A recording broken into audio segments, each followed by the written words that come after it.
the word shadow is difficult because we're not, you and I, there is that darker side in our fiction, but the shadow as a personality thing is not necessarily the darkness, is not necessarily writing horror or writing sex or any of that kind of thing. The darkness for each individual, the shadow side, are those things we repress, the things we're told by society or by our family or by teachers, as I was, that you can't do that. That's inappropriate. You can't behave that way. You can't love that person. You can't wear those clothes. And so we push it all down. And we're afraid of that, basically. So for me, I talk about how I was told quite early on that I couldn't write that kind of thing in terms of writing my nightmares. And so for decades, I didn't write dark things. But over the years, I've learned from people like yourself and others to bring these things and to be, I guess, more able to write the things that fascinate me and also you. And once we bring them out of the shadow, we can incorporate them into our lives and into our creativity and write more deeply, write more authentically, write the things that we've been pushing down.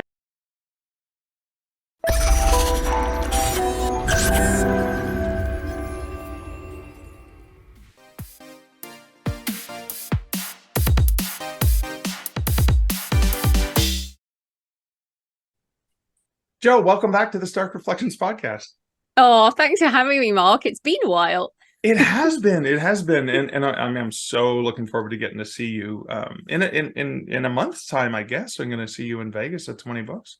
Yeah, I'm excited about that. And we have been meeting at conferences for a very long time, since you had hair, actually. Yeah, that was way back when I had some Frankfurt when you had some hair. But no, it's been a long time and we're still trucking. I always think this. I mean, it's so good. And I remember, again, when we met, we used to look at the people who'd been around publishing a long time, and you've definitely been around a really long time, and now I have too. So, and we're still writing, still publishing, still podcasting.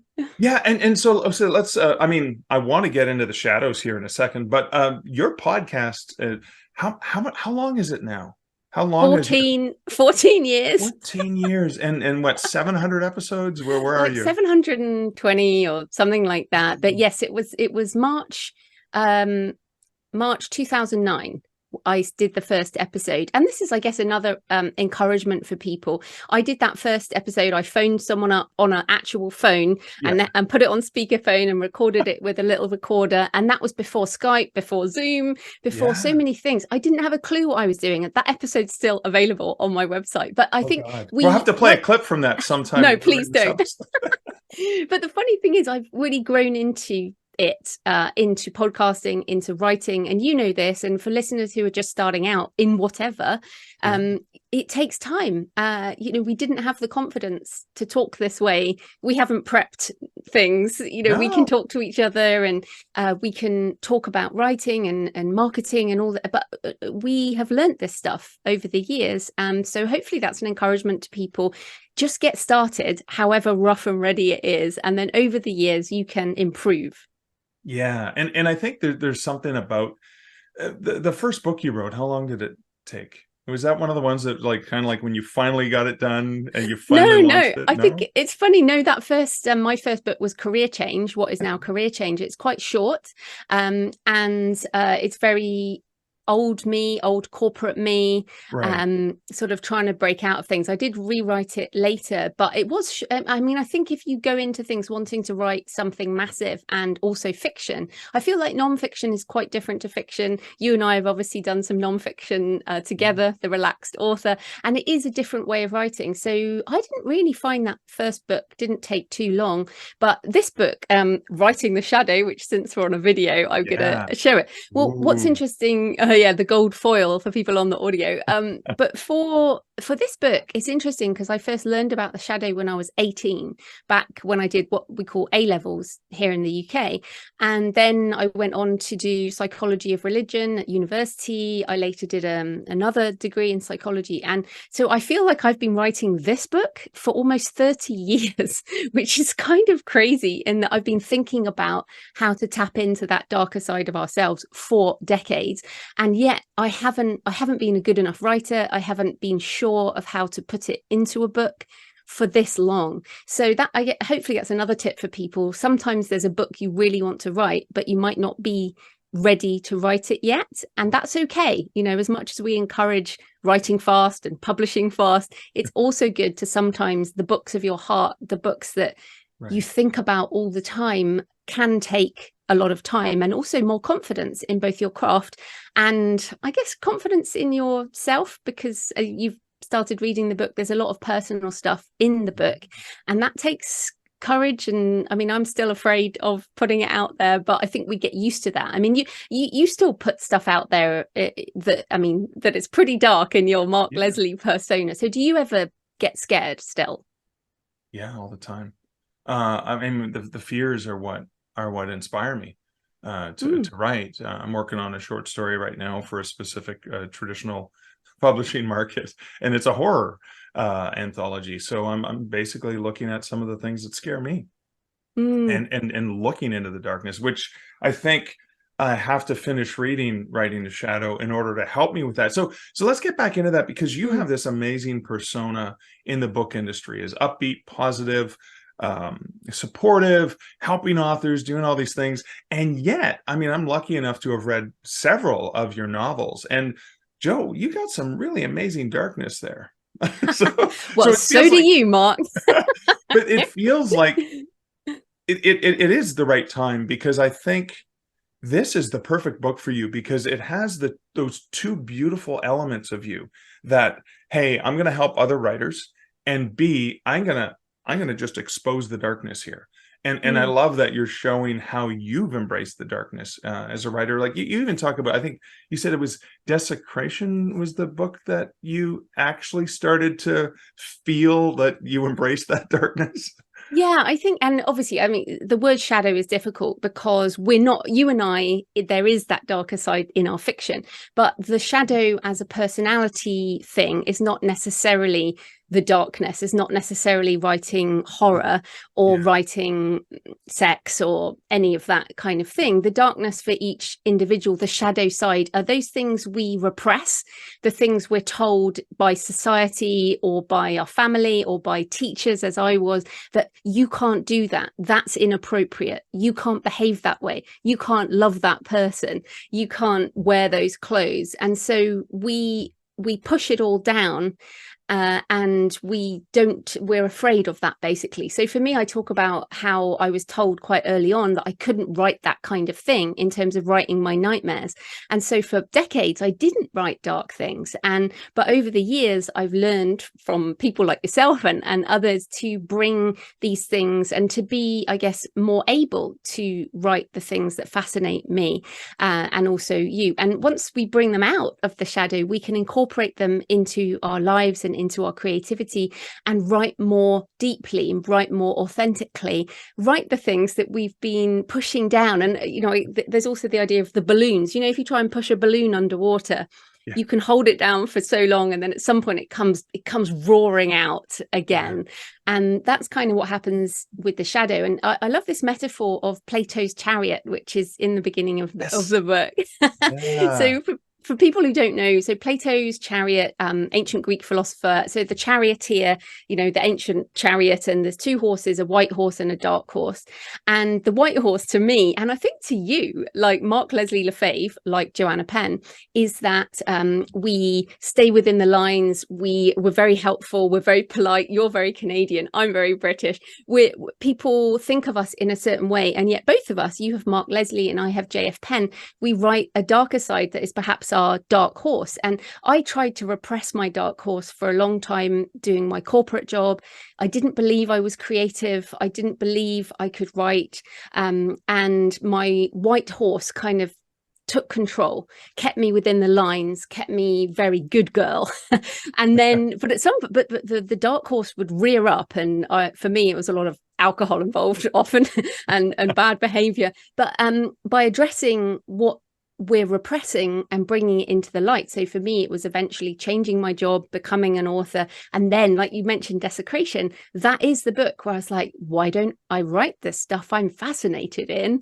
Yeah. And over time, it's essentially about driving these horses together. So you're not trying to kill off the white horse or kill off the dark horse. You're Right. trying to get them to run together in harmony, in balance, so that you can bring both halves of your world into one, and just accelerate creatively and in life, I guess. So you like that metaphor? No, I love that. Actually, yeah, I had a note to ask you about the dark horse, the white horse, and Plato, because I'd never heard that one before. The Ah. other thing that you drive home early in the book is when we read stories, when we read fiction, we need conflict. We don't Mm. want just a happy, oh, everything's perfect and people do everything right, right? We need to have the shadow show itself in conflict in some of the things that maybe the characters have to overcome or go through or experience.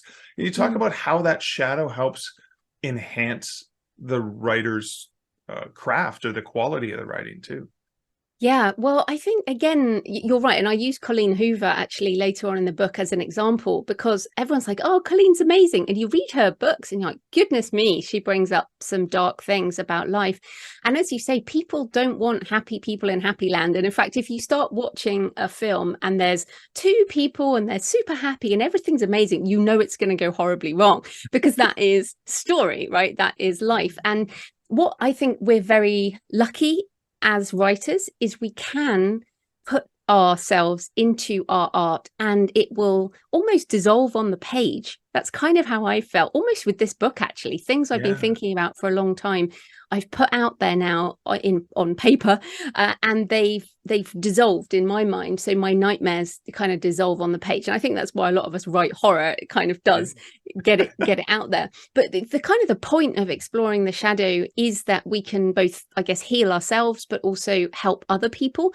And many people who suffer, and we all suffer in different ways. If you read a story where someone is having trouble in that way or in a different way and they win. So my books often are about defending family, doing anything to save family and save the world. And a lot of that comes down to I'm so helpless to help my family and the world.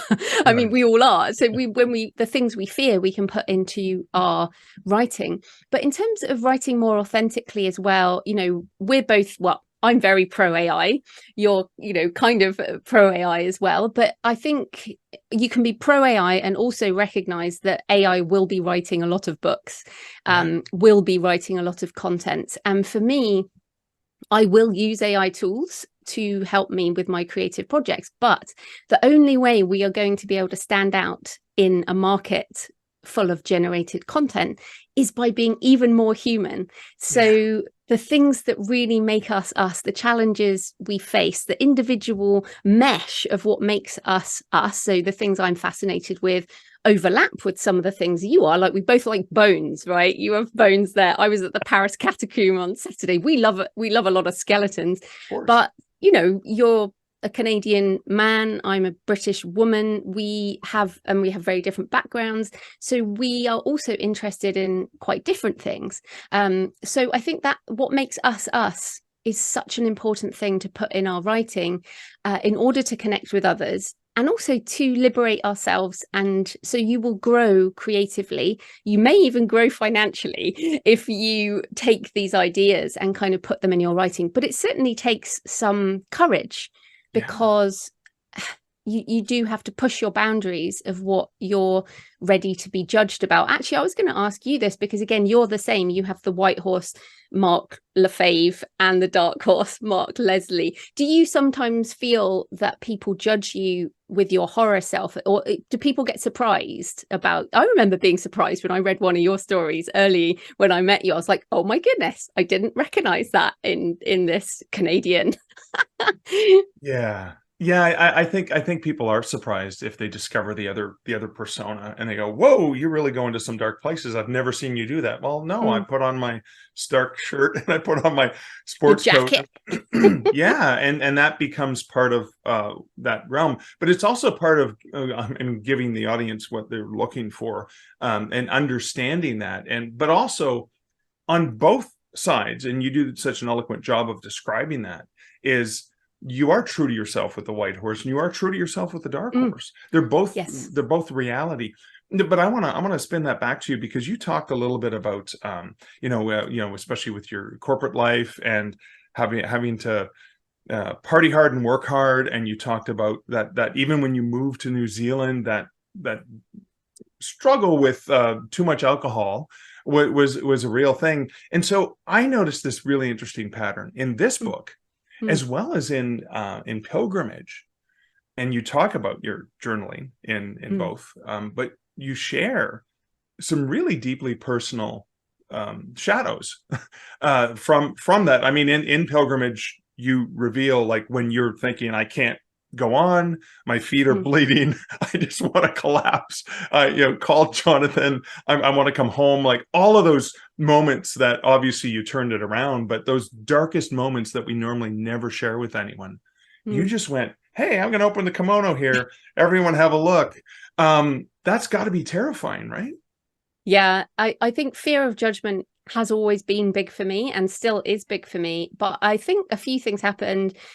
As you say, Pilgrimage and this book, Writing the Shadow, I feel like they are sort of midlife books. And I feel at midlife, so I hit 48 this year, and at midlife, you do question things. You start going, what do I want to do with the rest of my life? I pretty much am very likely now to be over that halfway mark.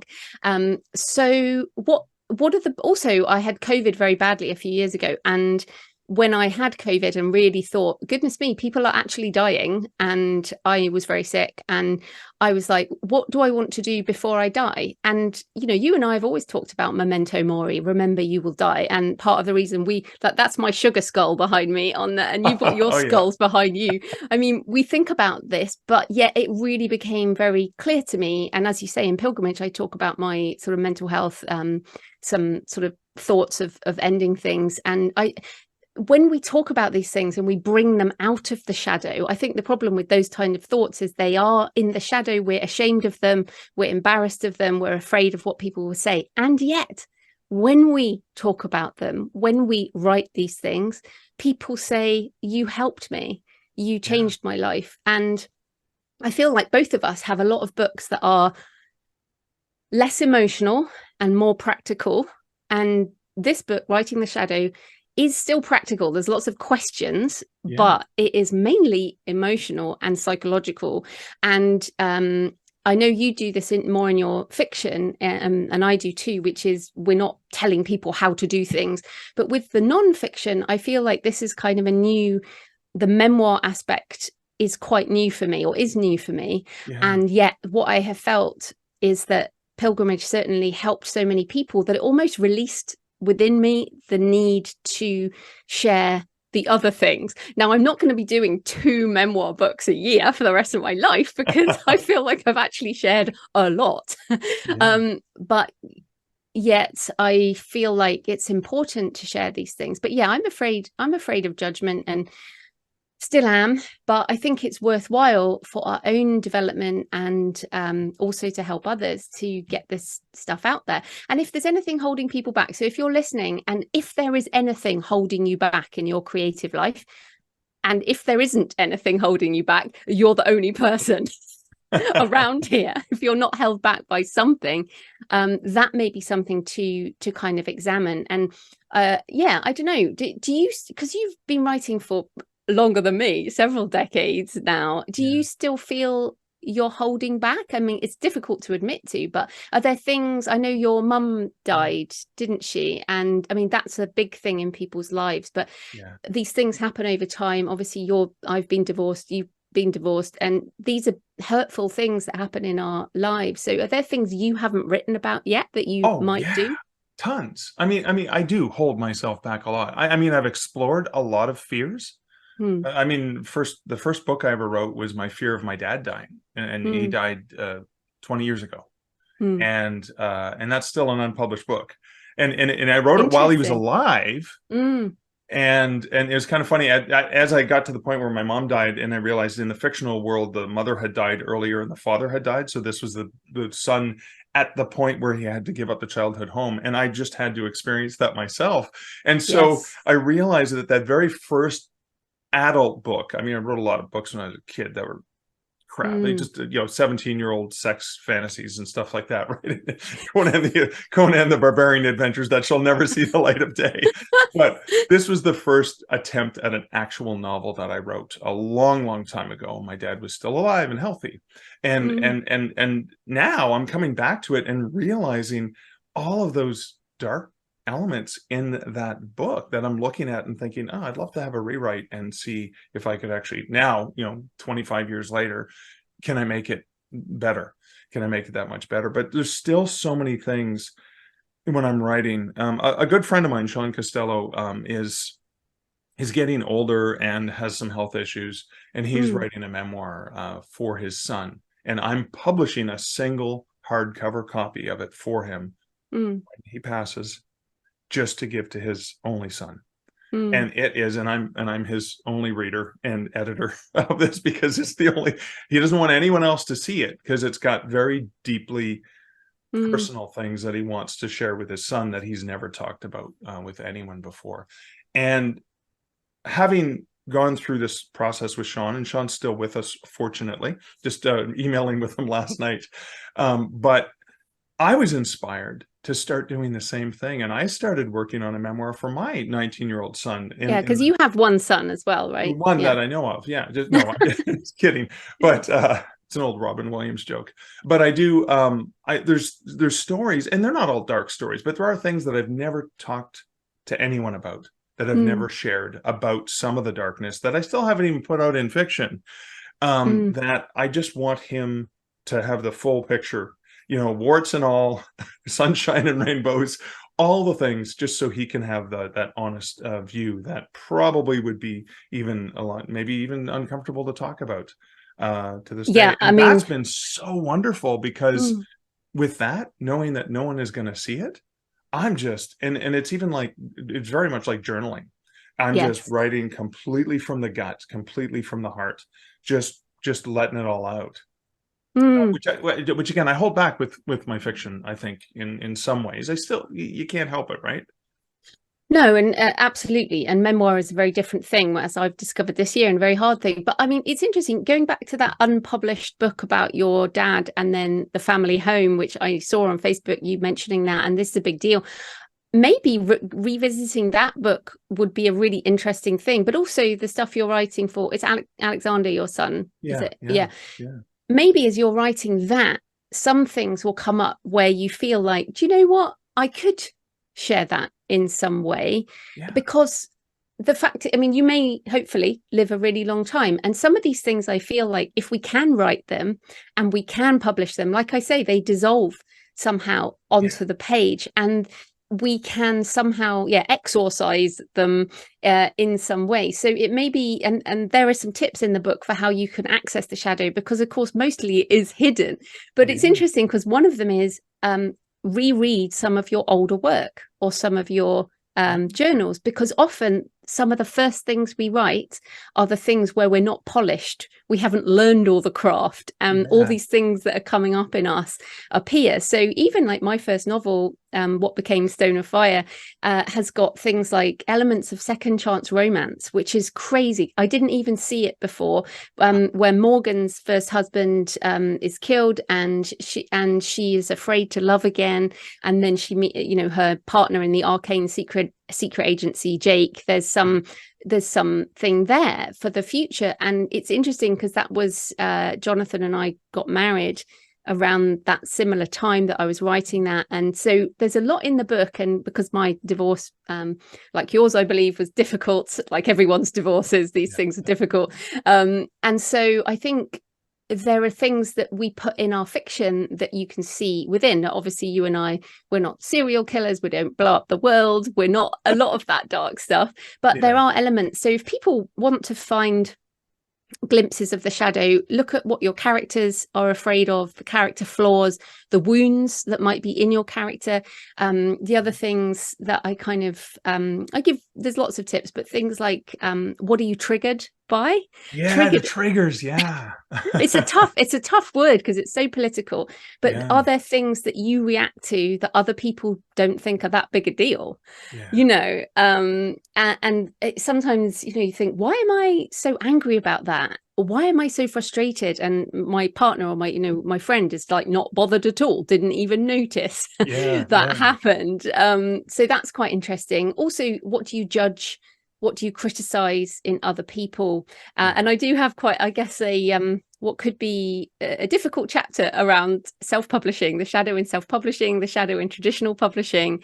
And a lot of that has to do with what do we judge and criticize, because you've seen it, haven't you? I mean, in Yeah. the with indie authors, there's and we could talk about ego, we could talk about jealousy, people making loads of money, greed. There are whole things within us that rise up, and then you'll hear people knocking down other authors because of this, that, or the other. They Right. are this, or they're only successful because they pay for ads and all this kind of thing. So it's really interesting when you start trying to examine elements of what you react to. I have a whole chapter on money, because money is a huge trigger for Yeah. a lot of people. But yeah, I mean, it's super interesting, and I think that's what I want to encourage people to think. You don't need to be scared of what might happen if you start looking into these shadows. Be curious, be interested in what that might bring, and find that gold in the shadow. Oh, I love that. I love that. And I can't wait to get to those parts of the book. But speaking about the book, so right now when we were recording this on October 10th, October 9th, sorry. Got my month and date mixed up. But October 9th, we're recording this, and you just yesterday, as of the 8th, I believe, of October, you launched a Kickstarter for this. And this is the second one. Yeah, this gorgeous, beautiful gold. Gold foil book Yeah, with a ribbon. with a shadowy ribbon too, a nice dark ribbon.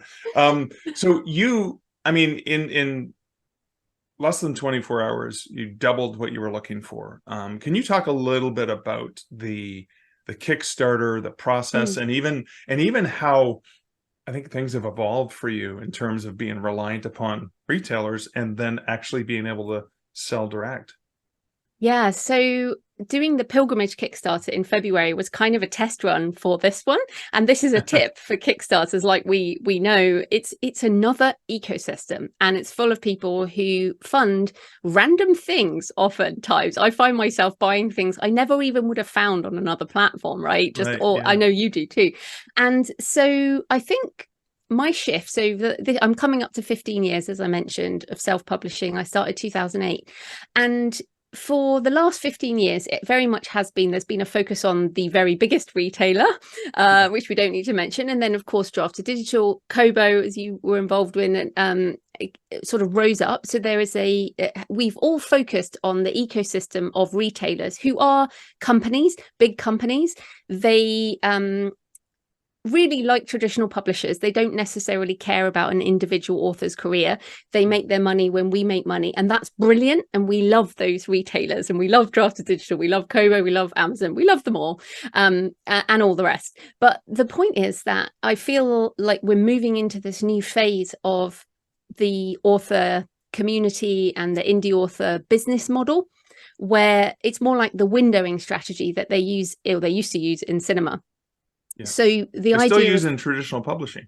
yes, they still do in many ways in traditional Yeah. publishing. So what we're looking for is focusing on the fans, the people who know us, love us, trust us, want to buy our stuff, are on our email lists, are at conferences, all of that. Okay, so we can do crowdfunding, Kickstarters, and we can do these sort of short-term projects where we can offer really cool stuff. So, you know, being a publisher background, gold foil is not a print on demand option. you, you really and doing a ribbon is not a print on demand option. You have to do custom printing to do stuff, and it's almost like we have been able to do this, but it's been really hard. So we're moving into an era where using printers who are author friendly and make it easy, like bookvault.app in the UK and other places, we can do these special projects. We can also do really good quality merchandise much more easily than we used to. So we don't need to run a publishing house with a load of employees to do special projects like a Kickstarter. So the goal with the first Writing the Shadow will be to do the special hardback books, but also all the other formats, the ebook, the audiobook narrated by me, the paperback, the large print, and then courses, consulting as part of that package. And then after that's finished, I'll fulfill them. Then I will sell it direct on my store, creativepenbooks.com. And that will be like the second element. So the pre-orders will go up on that. And again, I make around 90% on that. So again, that's much better than any other retailer. And then it will be available everywhere else from January 2024. All the other stores, Draft to Digital, obviously every other retailer, libraries, libraries, all of that, people, all the usual things. So to me, we're moving into an era where digital it's becoming harder and harder for authors to make a good living with digital, because there's so many books and there's only going to be more in an AI world with generated content. So what we have to do is start to stand out. And this is another reason the Shadow is so important, because we want to, meet people who are interested in what we are. But back to Kevin Kelly's idea of 1,000 true fans, we're almost there, and we're in the long tail that we talked about 15 years ago, where you're looking at a smaller audience. Patreon as well, you have a Patreon, so do I, and we're looking at a smaller audience where we can make more money per reader, doing these special high value, high touch personal projects, signed books and all of this. And then we can still do mass market, but we do it later on. And to me, this has made a huge difference in the way I can market. I feel much happier marketing on this limited period, and then sort of pushing it out everywhere else. So I don't know, I mean, this is actually very traditional publishing. Like you said, this is kind of what they do and did and still do. What do you think? Yeah, it is in terms of the windowing, but you're doing it a lot more rapidly. Not a year, right? Because they would window hardcover and then a year later trade paperback, because we want it to go through Christmas, because we need to ship it to stores. We need to sit down with people in New York in May to sell into the bookstores for September. And we need so. But what you're doing is you're allowing fans the opportunity to connect directly with you and to support you directly. Yes. And I've even noticed, and I haven't done much pushing to sell my stuff directly, but my books for writers, I'm just selling a handful a week of people who are finding and buying them. And I think the only place I really have, I have a link on my website, but I also include it in Books to Read, like with the pay hip or whatever. And it's not my fiction so much that's selling that way, but my books for writers, because other writers understand, more margin go. And they must be doing that because they know I get more margin when they buy it from me rather than from a retailer. So there's this movement within the author sphere to not, again, it's about being publishing truly wider than just retail. And I've always said, wide with a capital letters, not just Amazon versus 4 other retailers, but being exclusive in any platform. But you're taking advantage of the benefit of saying, hey, if you're a real fan, a big fan, here's an opportunity for you and I. And then after that, there's going to be another opportunity for a larger audience to buy this stuff from my website. And then after that, the whole world has access to it in whatever way they want to consume it. Right. And you've always been about multiple formats. You got the gorgeous limited edition hardcover, the regular hardcover, the large print, the trade paperback, the audiobook, the ebook. So however you want to consume my books, go for it. And I love that model. I guess I'm curious, because a lot of people lots of people. I always say that the Creative Penn's like the CBC of indie author pop podcasts. Now that would be BBC in the UK, I was going to or say, yeah, don't know NPR. what that is. NPR for Americans, but very similar. That high quality show that stands above the other ones. CBC is like Canadian Broadcasting Radio. CBC radio is like BBC radio, like NPR. I'm sorry for folks in Australia, New Zealand. I'm not familiar with those similar programs. ABC. Oh, ABC. Okay, there you go. Australian Broadcasting Corporation. But that sort of high quality. And I think a lot of writers, even though we're talking about the shadow and we're talking about embracing that for making your nonfiction and fiction better, right? By bringing that extra element of humanity out, people do see you as an optimist. And a lot of things you were talking about 10 years ago, 5 years ago, are the things that are coming true today. And so I think authors seeing you do a Kickstarter or selling direct or any of those things, I think brings more hope that there are more possibilities out there.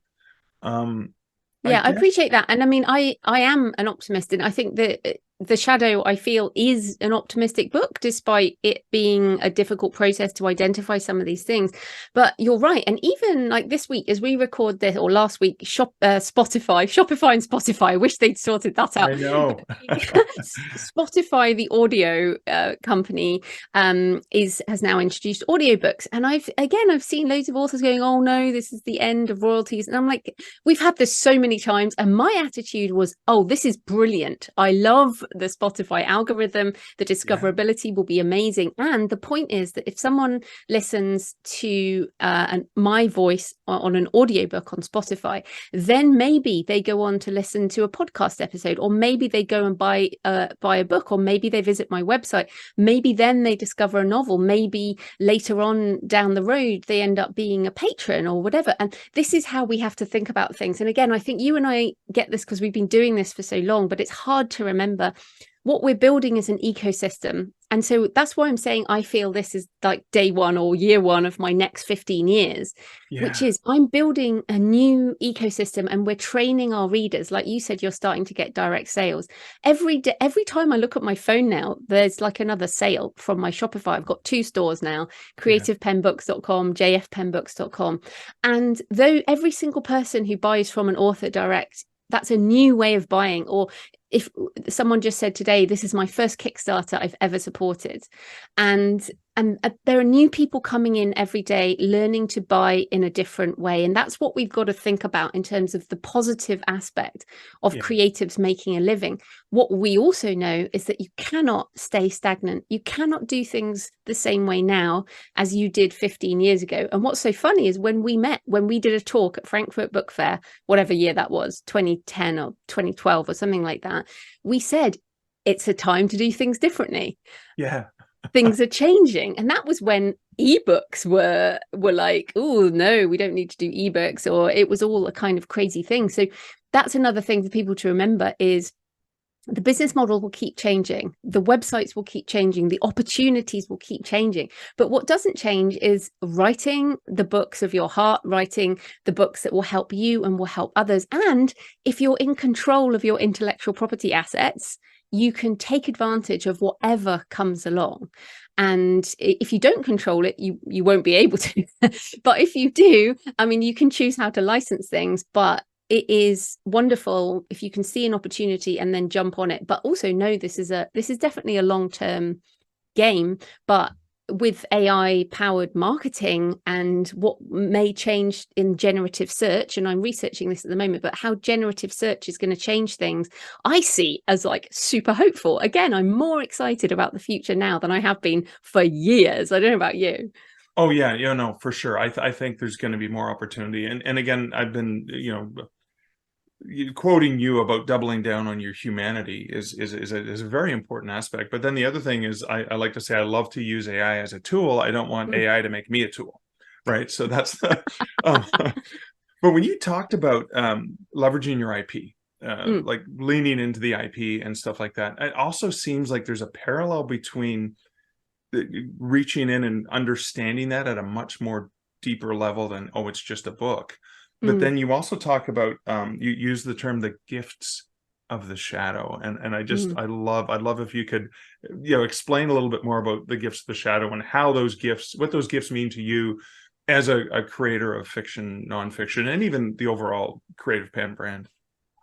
Yeah, so I think again, it is about finding the gold, essentially finding that gold within it.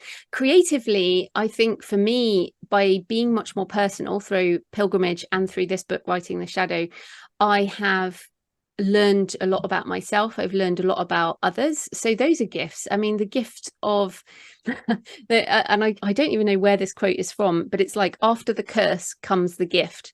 And this has been a sort of quote about menopause as a woman. After the curse comes the gift. And it's something that you don't, when you're in a curse situation, you don't understand, but when you come the other side, you kind of realize it. And some of the things that we all went through as well in the pandemic, even though most of us blocked it out of our mind at this point. I mean, I guess the importance of getting on with these major projects, I think, is important, and for people to really look at what they want to achieve with their body of work in this very short life.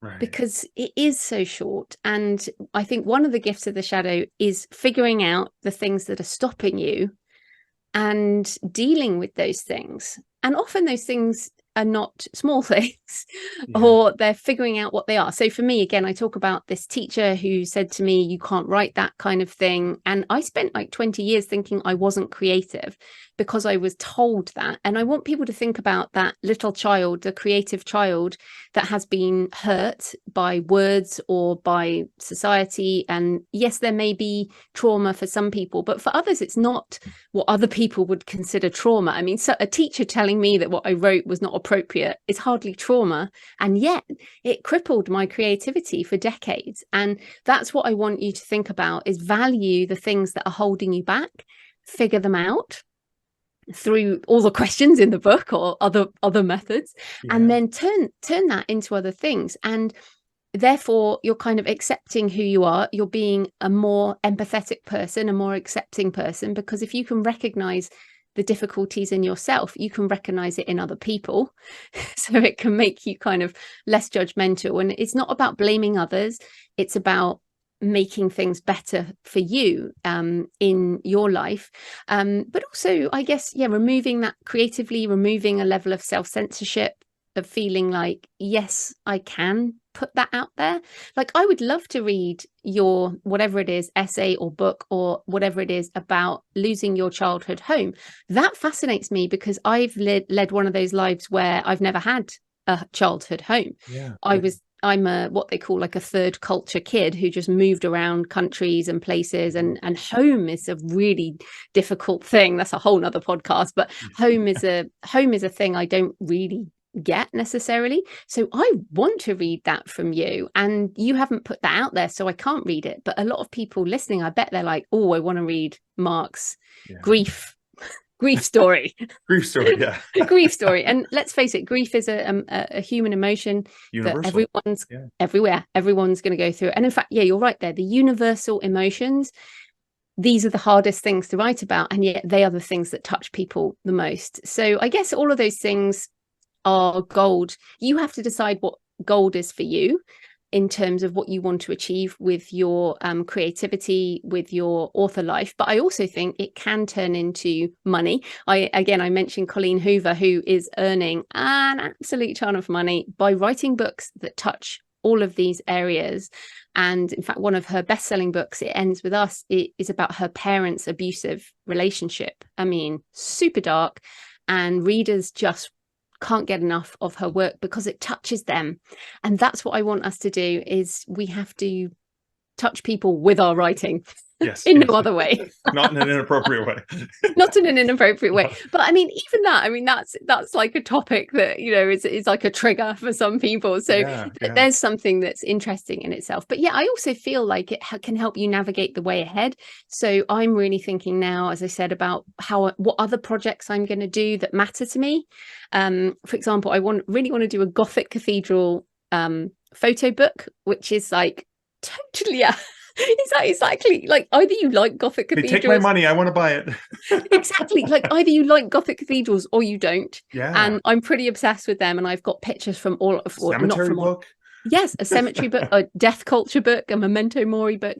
I have lots of ideas for nonfiction under JF Penn that I have kind of kept down because it's been inappropriate Right. as Joanna Penn, but I'm ready to step into that.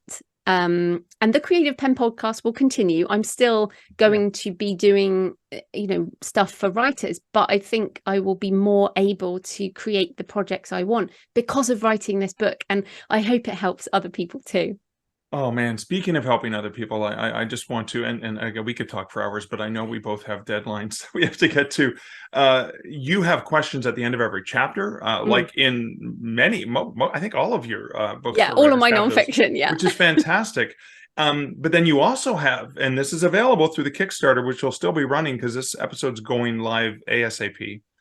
You have a workbook that has the questions, and so you can just kind of like not worry about writing in the book, but have your own workbook for that. And that's available obviously through the Kickstarter, and then you'll have it available. So that will also be on, that will be on creativepenbooks.com as well. But yes, the creativepenn.com/shadow book will redirect to wherever the books are. So if you're listening in the future, if you're listening in the future, you can always find it at that link. But yes, spiral bound lie flat workbooks are now available. I do them through bookvault.app, but also as print on demand. And that's something we haven't been able to do with the other print on demand services. I don't know why. I don't know why it's so hard, because it seems like something everybody wants. Format. Yeah, everybody wants it. So yes, I mean, I haven't looked into everyone, but yes, so the spiral bound workbook is available too. Lots of things. Yes, so I guess the other thing we wanted to tell people was they can read about the darker side of our fiction. We're both in a bundle, aren't we? A Halloween bundle. Yeah, for just for October of 2023, the Halloween, the horror bundle curated by Christine Catherine Rush. Yes, indeed. And my book Catacomb is in it, which came out earlier this year. It's a monster horror, father-daughter horror. Again, I think I put some shadow in there for sure. I've always wanted to write a father-daughter book, a bit like Taken. I say it's Taken meets Beowulf in the Catacombs under Edinburgh. And I haven't read that yet, so sold. There you go. It's in the bundle, which you're also in. So tell people what of yours is in the bundle. I've got a exclusive short story collection called From Out of the Night, From Out of the Night and 13 other tales of horror, or chilling tales. So again, exploring that fearfulness that we have of what might be coming out of those shadows as well. And that's available for a limited time, right? And you can get, I don't even know how many books are in it. 16. There are tons of books and stories, and it is at storybundle.com/horror. So we're both in that. But yes, if you're interested in everything else I do, thecreativepenn.com is my main site. The Creative Penn podcast is and you've been on my show many times. No doubt you'll be back as well. And jfpennbooks.com for the rest of my fiction, and everywhere books are sold. Oh my God. Joe, it's always great to talk to you. And it was so much fun getting to walk amongst the shadows with you today. You too. Thanks, Mark.